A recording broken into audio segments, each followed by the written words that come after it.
ओम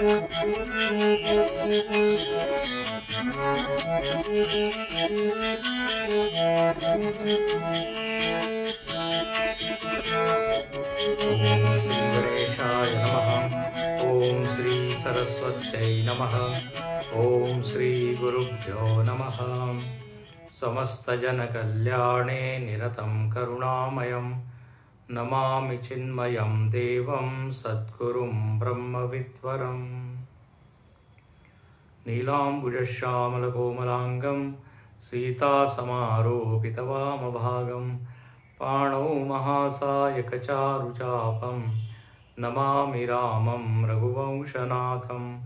अतुलितबलधामं हेमशैलावदेहं धनुजवनकृशानुं ज्ञानिनामग्रगण्यं सकलगुणनिधानं वानराणामधीशं रघुपतिप्रियभक्तं वातजातं नमामि।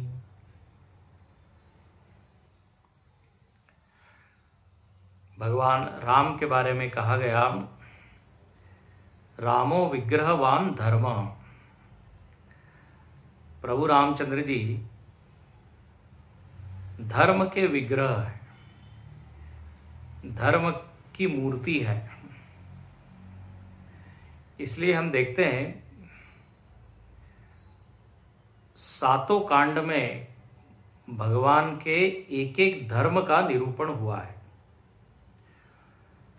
भगवान शिष्य धर्म कैसे निभाते हैं, पुत्र धर्म कैसे निभाते हैं, बाल कांड में, अयोध्या कांड में ये बताया। अब इस किष्किंधा कांड में मित्र धर्म का वर्णन है। अब भगवान को जब सुग्रीव ने मित्र बना लिया, या उल्टा कहिए सुग्रीव को भगवान ने मित्र बना लिया, तो मित्र किसको कहते हैं और मित्र के धर्म क्या है, ये समझना चाहिए। तो जहां पर दो व्यक्तियों के मन मिल जाते हैं, आपस में कोई शंका द्वेष नहीं, कोई भय नहीं, कोई दुराव छिपाव नहीं, जहां पर कोई परायापन नहीं, ऐसे दो व्यक्तियों को कहते हैं कि ये बहुत अच्छे मित्र हैं। दोनों की सोच मिल जाती है, दोनों का स्वभाव मिल जाता है, फिर दोनों में इतना तादात्म्य होता है, बोलते अरे मैं गया क्या और तू गया क्या। हम में से किसी को जाना था वहां पर, तो बोले तुमने मुझको रिप्रेजेंट किया या मैंने तुझको। तो दोनों में इस तरह से स्नेह का संबंध, प्रेम का संबंध। यहां पर भगवान खुद मित्र के लक्षण बताते हैं कि आदर्श मित्र कौन है। तो बोले जो अपने मित्र के दुख को सहन न कर पाए, व्याकुल हो जाए, आकुल हो जाए, अपने दुख को तो एक तरफ रख के मित्र के दुख को दूर करने के लिए जो दौड़ पड़े।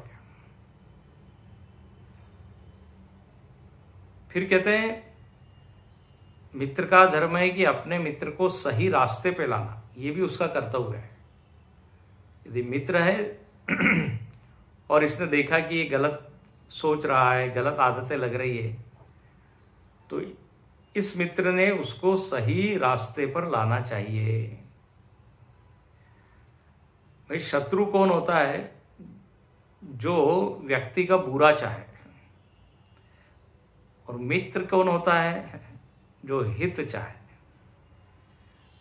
तो जहां ये इसका मित्र देखता है कि हमारे मित्र का तो अहित होगा, इसमें पतन होगा, तुरंत उसको रोकता है। इसलिए कुपत निवार सुपंथ चला। और फिर आगे कहते हैं कि वह जो मित्र है,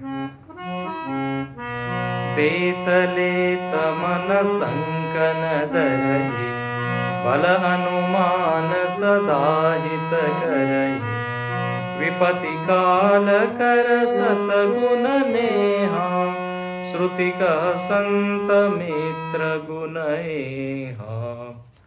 कहते हैं कि देने लेने में शंका नहीं है जिसके मन में, और जैसे अभी मैंने कहा हमेशा हित करता है, और विपत्ति के समय तो 100 गुना प्रेम, मतलब सामान्य परिस्थिति में उसका प्रेम होता है, लेकिन जब संकट आ जाए तो वो ज़्यादा समय देता है, ज़्यादा उसकी चिंता करता है, फिक्र करता है, कहते 100 गुना प्रेम उसका उस समय बढ़ जाता है। और ये श्रुति कहती है, वेद कहते हैं कि यही मित्र के लक्षण है। फिर अब कहते हैं कि जो अपने आप को मित्र तो कहते हैं, लेकिन मित्र के लक्षण उनमें है नहीं। बोले फिर ऐसे बनावटी मित्र, नकली मित्र, वो न हो तो ठीक, उससे ज़्यादा भला होगा। क्योंकि आपने किसी को मित्र माना और वो तो शत्रु का काम कर रहा है, या जो हम अपेक्षा कर रहे हैं वैसा वो कर ही नहीं रहा है, तो लाभ के बजाय हानि होगी। अब जैसे यहाँ लिखा, आगे कह मृदु वचन बनाई। बोले कोई अपने आप को मित्र कहता है और बहुत मीठा बोलता है, अरे बस आप हमारे अच्छे फ्रेंड हो, बस जब भी जरूरत हो मुझको बुला लेना। क्या कहते हैं, I am 1 phone call away from, बस जब भी जरूरत हो, संकट हो, 1 कॉल करना, मैं तुरंत हाजिर हो जाऊंगा। अब ऐसा बोलता तो है, लेकिन जब कॉल किया जाता है तब बहाने बनाता है वो, तब कोई कारण बनाता है। इसका मतलब वो कोई वास्तव में मित्र है नहीं। अब एक व्यक्ति फोन पे बड़ी मीठी मीठी बात कर रहा है, हाँ, इधर जो मित्र था उसने कहा, अरे मैं बड़ा संकट में हूं, थोड़ा पैसा चाहिए। तो उधर से आवाज आती, क्या क्या कह रहे हो, सुनाई नहीं दे रहा है ठीक से, आवाज ब्रेक हो रहा है, और रख दिया वो। तो इसको क्या कहते हैं, आगे कह मृदु वचन बनाई, पाछे अनहित मन कुटलाई। पीछे क्या है, पीछे तो कुटिलता है, वास्तव में कोई हित या मदद करने की उसकी इच्छा है नहीं। हो सकता है उसने इसको मित्र बनाया हो कि स्वार्थ के लिए, हाँ, बोले इनको अपने सर्कल में हम रख लेते हैं, कभी कुछ काम पड़ेगा। तो ये तो कोई मित्र का लक्षण है नहीं, ये तो स्वार्थ हुआ। असली मित्र कौन है, जो अपना स्वार्थ छोड़ के मित्र का जो इच्छा है वो पूर्ण करे, अपनी इच्छा न पूरी हो तो चलेगा ये। और कहते हैं, जाकर चित अहिगत सम भाई। अरे बोले जिसके चित्त की चाल कैसी है, तो बोले सांप के समान है, टेढ़ी है, टेढ़ा मेढ़ा चलता है ना, सांप कभी ऐसा नहीं चलता है, ऐसा ऐसा ऐसा। तो इसके मन की वृत्तियां भी सीधी नहीं है, बोलता कुछ है करता कुछ है। हाँ बस मैं आ रहा हूं, आया ही नहीं, मैं करूंगा, जरूर करूंगा, चिंता मत करो। करता वर्ता है नहीं, इसको चिंता होने लगती है। तो ये क्या है, सर्प के समान टेढ़ी चाल। बोले अस कुमित्र परिहरेव भलाई, ऐसे कुमित्रों को तो छोड़ना ही क्या है, भला है, उसी में भला है। और फिर आगे कहते हैं, ये 4 लोग जो है वो शूल के समान है। ये सब नीति की बातें हैं, जिन्होंने खूब अध्ययन किया है समाज के लोगों का, उन्होंने ये सब निर्णय दिया है। क्या कहते हैं, बोले 4 लोग ऐसे हैं जो शूल के समान पीड़ा देने वाले हैं, तो इनसे दूर ही रहिए। अच्छा, बोले कौन है? तो कहा मूर्ख सेवक। सेवक है, उसको मालूम ही नहीं है सेवा कैसी करना। वो आपने सुना होगा ना, वो एक बंदर को राजा की सेवा में नियुक्त किया और उसके हाथ में एक तलवार दे दी, कहा कि कोई भी मक्खी मच्छर आए तो उड़ाना।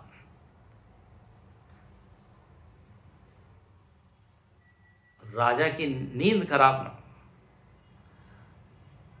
अब कहानी जानते, वो राजा के गले के पास क्या, वो एक मच्छर बैठा, मक्खी बैठी, उसने तलवार ली और उसको उड़ाने के लिए उसके ऊपर आघात किया।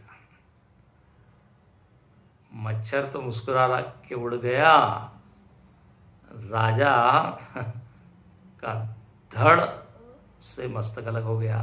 अब ये क्या है? सेवा में बहुत कॉमन सेंस चाहिए। पानी भी लाना है तो कैसे लाना? जैसे तैसे ला रहा है, वो पूरे गिलास में से पानी बाहर निकल रहा है, उंगली डाली हुई है गिलास में, लीजिए साहब। वो साहब बोले अरे ये ऐसा लाते हैं पानी, ट्रे में लेके आओ गिलास को। पानी को ट्रे में लाना चाहिए। थोड़ी देर बाद आता है तो वो मालिक क्या देखता है, ट्रे में उसने पानी डाला हुआ है, पानी से भरा हुआ ट्रे लाया। इसको थे मूर्ख सेवक। वो भी किस्सा आपने सुना होगा, एक सेठ जी गए रेलवे स्टेशन पर और टिकट खोजने लगे अपने बैग में। अरे टिकट कहाँ गया कहाँ गया? सेवक उनका साथ में ही था। सेठ जी कहते हैं अरे जरा देखना, तो घर, उनका घर पास में ही था। बोले जाओ जरा दौड़ के देख के आओ, टिकट जो है टेबल पर रखा है क्या, जल्दी जाओ। दौड़ के गया, वो वापस आया। उसने कहा साहब बिल्कुल आप ठीक कह रहे हैं, वो टेबल पर ही रखा हुआ है। अरे बाबा टेबल पे रखा हो तो लाना चाहिए ना। बोले नहीं आपने तो कहा था देख के आओ। तो जिसको कॉमन सेंस नहीं है, कब क्या करना ये ज्ञात नहीं है, जितना बताया उतना ही करेगा या जितना बताया उससे कम करेगा या उल्टा करेगा, ये मूर्ख सेवक है। तो यहां लिखते हैं सेवक सठ। दूसरा कहते हैं नृप कृपन, ये दूसरा है। बोले जो कंजूस राजा हो, हाँ नृप राजा, कृपण। अब कंजूस राजा का यहां पर राजा से जरा व्यापक अर्थ ले लीजिए। जो भी नायक है, जो भी मालिक है, जो भी स्वामी है, हाँ जो बॉस है, ये सब अर्थ आ जाएंगे। तो घर में कोई सेठ जी है ना, उनके अधीन सब लोग काम कर रहे हैं, अब है वो कंजूस। अब बोले ऐसे लोगों से दूर ही रहना चाहिए। एक सेठ के यहाँ एक नौकर काम करता था, कभी कुछ नहीं देता था, बस ये काम करो वो काम करो, अपने से कभी कुछ खुश होके कुछ दे दे, भाई दिवाली है, दशहरा है, होली है, कुछ नहीं। एक दिन वो सेठ जी उस सेवक को बुलाते हैं, बोले बाबू इधर आओ, मैं आज कुछ देना चाहता हूं तुमको। तो वो जो सेवक था जिसका नाम था बाबू, बड़ा खुश हुआ, बड़े वाह आज सूरज कौन सी दिशा से उदित हुआ है, आज हमारे मालिक कुछ देना चाह रहे हैं। बोले क्या देना चाह रहे हैं साहब? सेठ जी ने कहा आज से मैं तुमको बाबू साहब बुलाऊंगा। बाबू ने कहा धन्य है, वाह वाह कितनी बड़ी चीज आपने दे दी। तो इसको क्या कहते हैं, नृपकृपण। और कुनारी, कुनारी मतलब ऐसी स्त्री जो बात बात पे वाद विवाद कर रही हो, झगड़ा कर रही हो, घर में वातावरण टेंस हमेशा रखती हो। देखिए, घर का वातावरण प्रसन्न हो, इसमें स्त्री की भूमिका बहुत बड़ी होती है। वो सारे घर को जोड़ के रखती है। ऐसा कहा है, गृहिणी गृहम उच्यते। घर जो है वो गृहिणी को बोला जाता है। गृहिणी यदि घर की ठीक है तो घर बड़ा ठीक रहता है। गृहस्वामी में दोष हो सकते हैं, लेकिन गृहिणी यदि उसमें प्रेम है, सबके प्रति ममता है, कोमलता है, तो वो बांध के रखती है। तो बोले स्त्री में यदि ये दोष हो, इसका मतलब ये नहीं कि गृहस्वामी चाहे जैसा व्यवहार करे, लेकिन इसकी भूमिका बहुत बड़ी है। तो जो क्रोधमुखी है, आपने सुना होगा ना, चंद्रमुखी और क्या सूर्यमुखी, ज्वालामुखी, तो ऐसी स्त्री यदि होगी तो फिर घर में तो हमेशा तनाव, गर्म माहौल रहेगा, ठंडा नहीं रहेगा। वो एक बार एक पति आया घर से, वो पत्नी बड़ी नाराज हो रही थी, बड़ी नाराज हो रही थी, गर्म हो गया उसका। पत्नी कहने लगी, मैंने ये सब भोजन बनाया, सब ठंडा हो गया। तो वो पति ने वो बर्तन लिया और उसके सिर पे रख दिया सब्जी का। ये क्या कर रहे हो? बोले ठंडा हो गया ना, थोड़ा गर्म कर रहा हूं। आपका सिर तो गर्म है ही, तो चलो उस गर्माहट से सब्जी गर्म हो जाएगी। तो कुनारी, तो मूर्ख, मूढ़ सेवक, कृपण स्वामी, और इस तरह से क्रोध करने वाली स्त्री, और कपटी मित्र। चूंकि यहां मित्र का प्रसंग चल रहा है इसलिए ये सब बताया। कपटी मित्र, ऐसा मित्र जो है वो शूल समचारी, ये चारों जो है शूल के समान है। ये जो है दुख देते हैं, चुभते हैं। आपको शल्य का उदाहरण दिया था हमने। कर्ण का जो सारथी था वो शल्य, और वो चुभने वाले वाक्य बोलता था। इधर अर्जुन और कृष्ण की जोड़ी है। जहां अर्जुन यदि घबरा रहा है तो भगवान जो है उसका विश्वास, भरोसा, शौर्य, वो सब बढ़ाते हैं। और इधर ये शल्य है, वो कैसे शूल के समान। जब कर्ण ने कहा कि चलो अर्जुन के सामने मेरा रथ रखो, तो शल्य बोलते, अरे इतने जल्दी मरना है तुमको? बताइए, अब ये कोई हुआ? अरे अभी कुछ दिन तक अर्जुन से दूर ही रहो। मतलब कहना क्या चाहते हैं कि अर्जुन तो तुमको मार ही देगा, तुम जीत नहीं सकते उससे। हतोत्साहित करने वाले ऐसे उनके वाक्य थे। तो वो शल्य भले ही कौरव की तरफ थे, लेकिन वो मदद किसकी कर रहे हैं? पांडवों की। एक्चुअली दुर्योधन ने उनको अपने तरफ मिला लिया था, मन से तो वो इधर ही थे। दुर्योधन ने बड़ी आव भगत की, बड़ा स्वागत सत्कार, बढ़िया डिनर वगैरह खिलाया, हाँ, और उनको कहा बस अब आप हमारे तरफ आइए। न चाहते हुए भी वो कौरवों की तरफ से, वो युधिष्ठिर के एक्चुअली संबंधी थे। तो वहां पर आता है शूल सम। शल्य ने कहा अब मैं इधर से हूं, युद्ध करूंगा, लेकिन आपका ही हित करूंगा। तो अब ऐसे कोई हमेशा नेगेटिव ही बोलने वाले, नकारात्मक, कोई परीक्षा देने जा रहा है, कोई बोला मुझको नहीं लगता कि आप पास हो पाओगे। अब ऐसे यदि वाक्य बोले जाए, मुझको नहीं लगता आपको गाड़ी मिलेगी टाइम पे, हर चीज में नकारात्मक।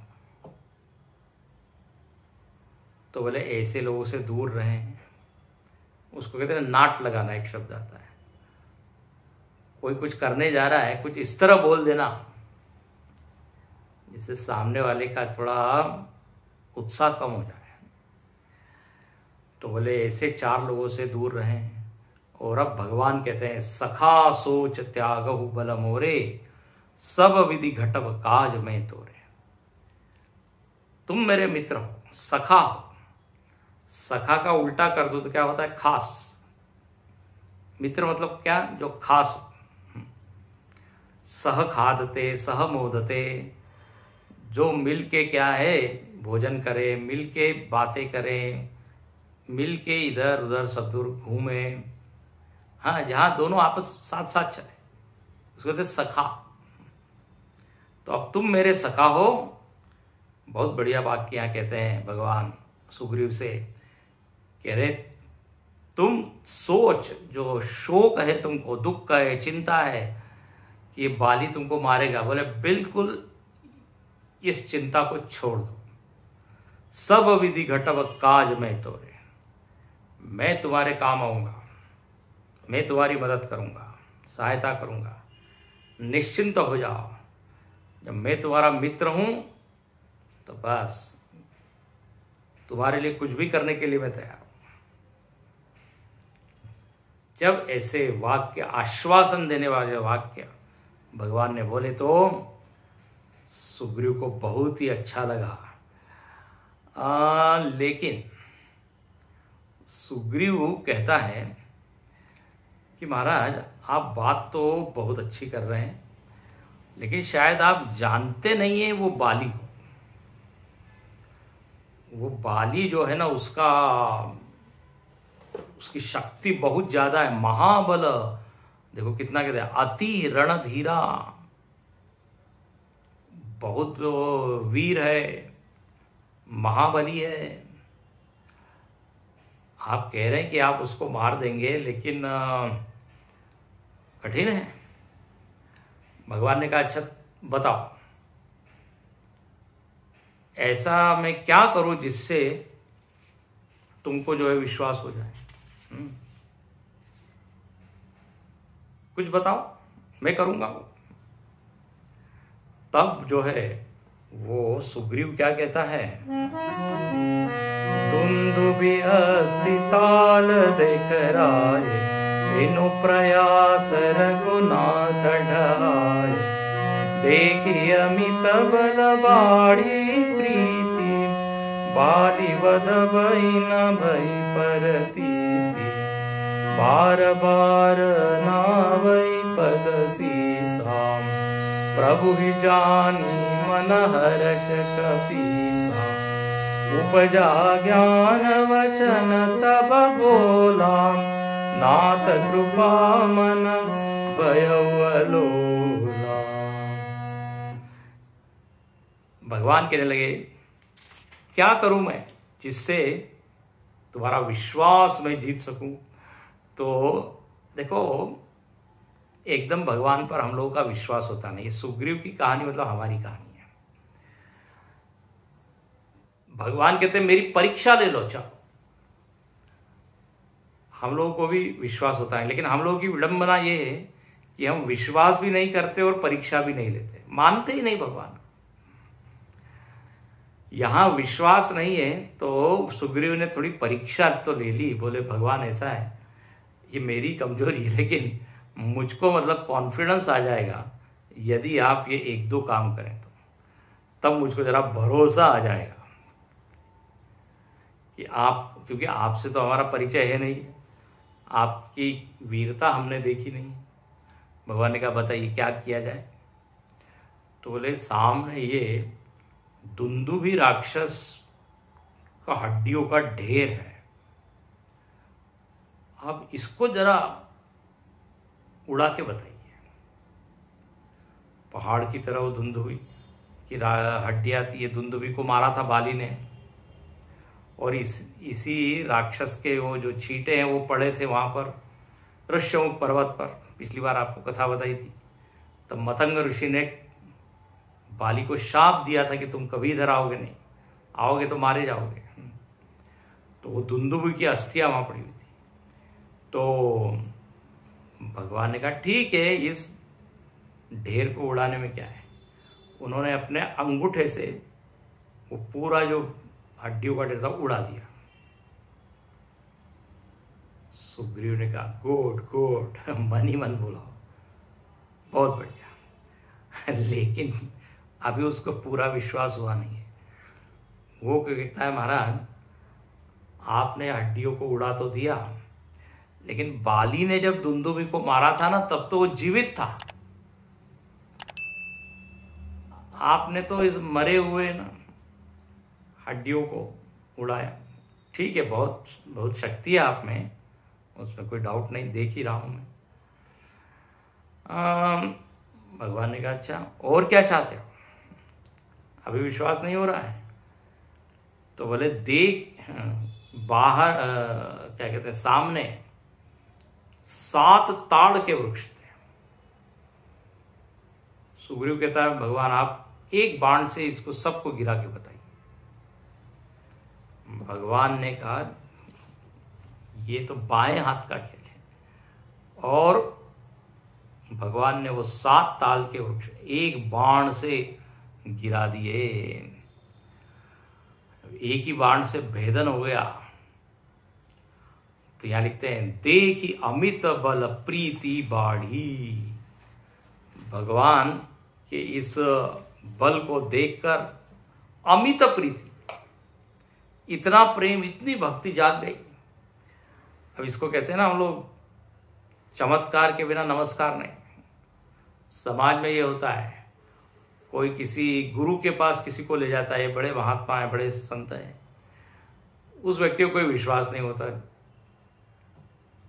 जब तक वो कुछ ऐसा उसको अनुभव न हो। चमत्कार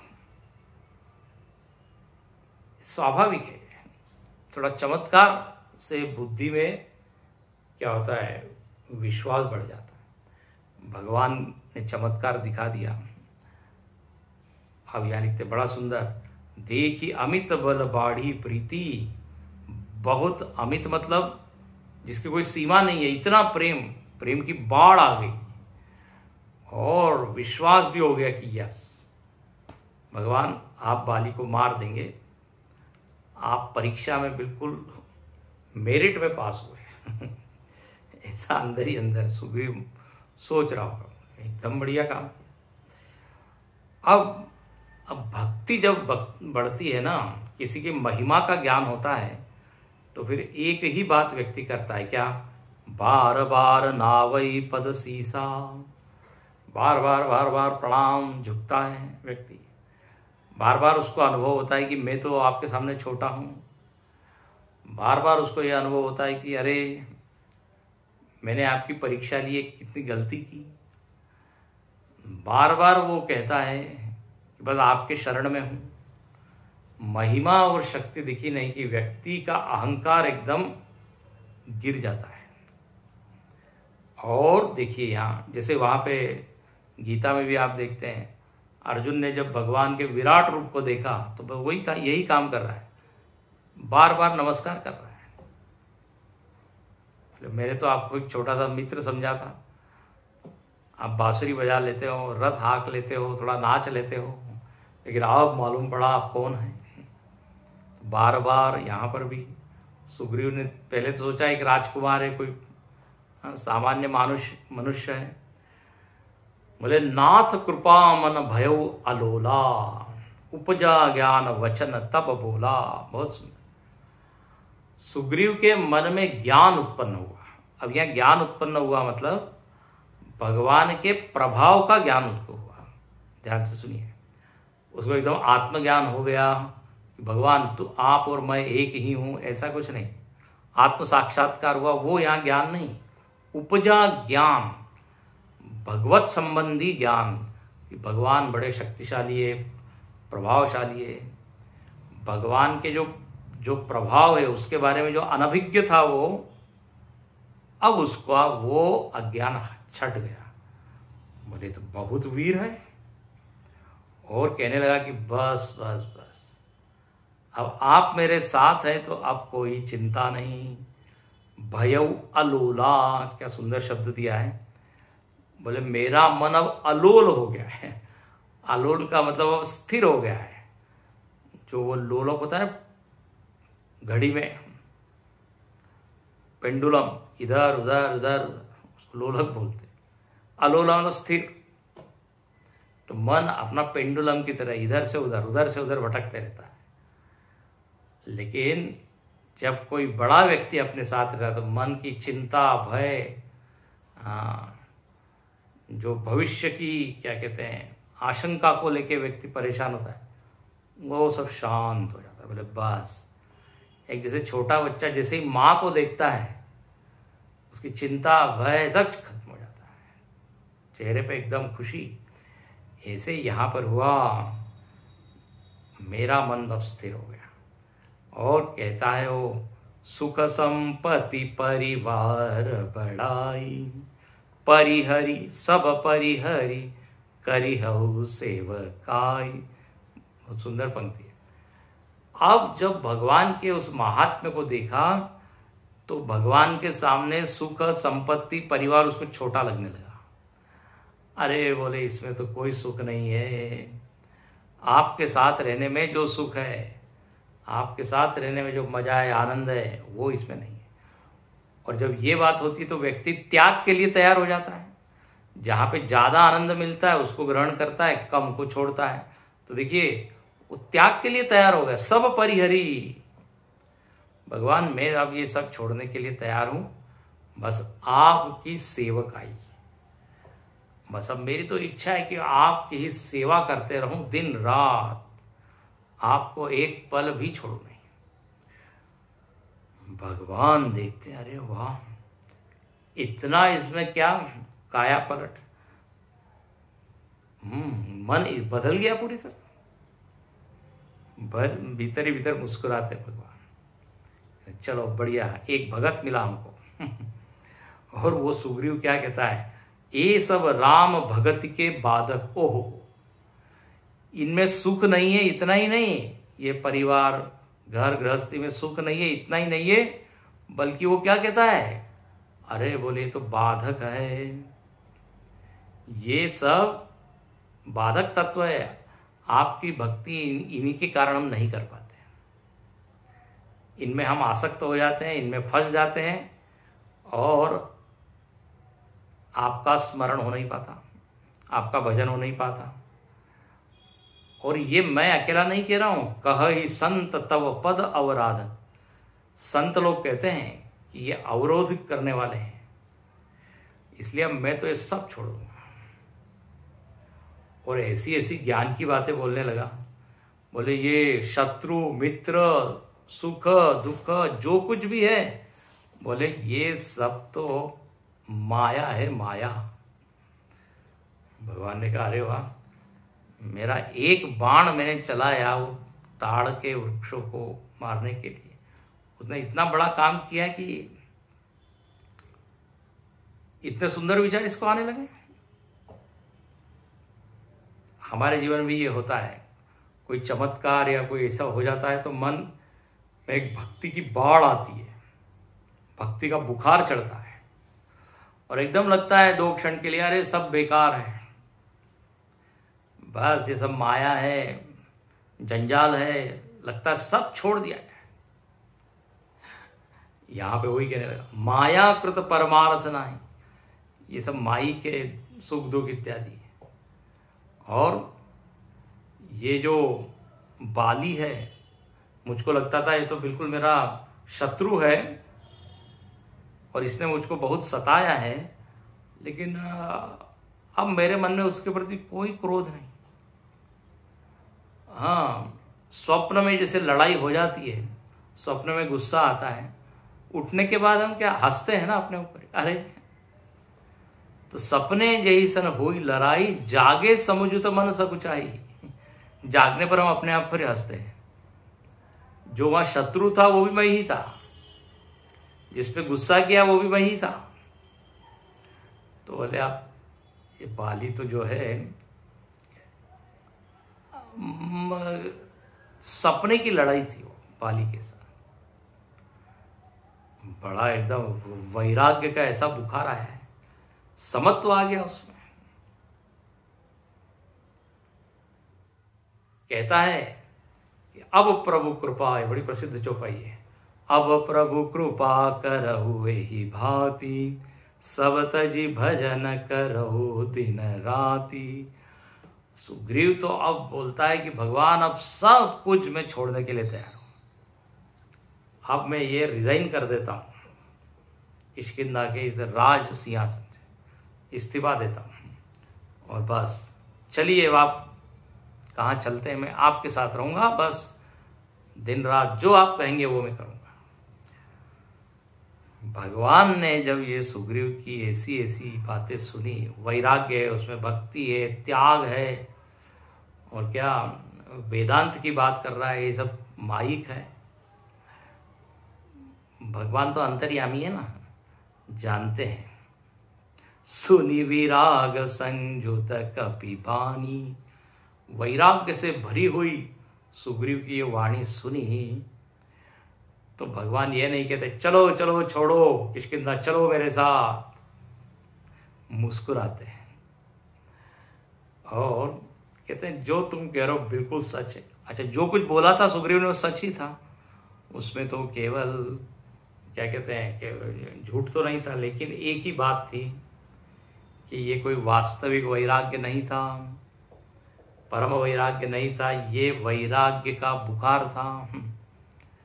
इसको कहते स्मशान वैराग्य, मरकट वैराग्य, खुद मरकट है, वानरी वैराग्य, मतलब वानर के साथ चंचल होता है, इसे वैराग्य थोड़ी देर के लिए इसमें आया हुआ है। जो भी वो बोल रहा है वो करीब करीब शाब्दिक ही ज्यादा था, कोई भीतर से एकदम उसको अनुभव तो हुआ नहीं था। एक दो क्षण के लिए उसको ये सब विचार आए उसके मन में।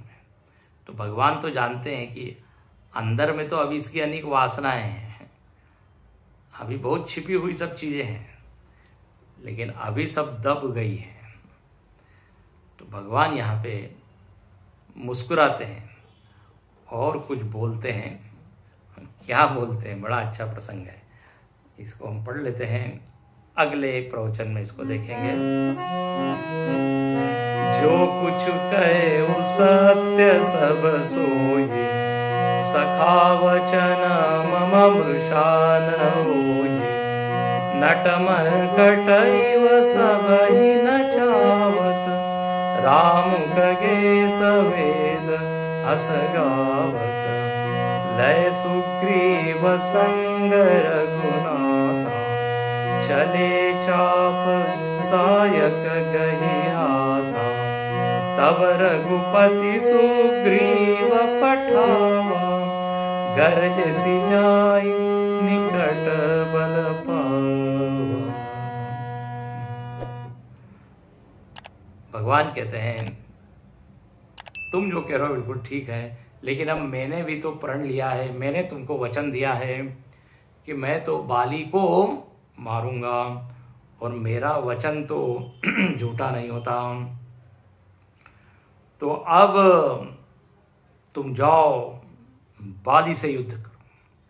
मैं सीधे तो उस बाली से नहीं लड़ सकता क्योंकि लड़ाई तो तुम्हारे से है, लेकिन जरूर मैं तुमको मदद करूंगा, मैं तुम्हारी सहायता करूंगा। जाओ उस बाली को चुनौती दो, उसको आवाहन उसको करो, आ जाओ युद्ध के लिए। इस तरह से सुग्रीव को भगवान भेजते हैं, वो प्रसंग हम देखेंगे आगे। ओम पूर्णमद पूर्णमिदं पूर्णात् पूर्णमुदच्यते, पूर्णस्य पूर्णमादाय पूर्णमेवावशिष्यते। ओम शांति शांति शांति। हरि ओम। श्री गुरुभ्यो नमः। हरि ओम।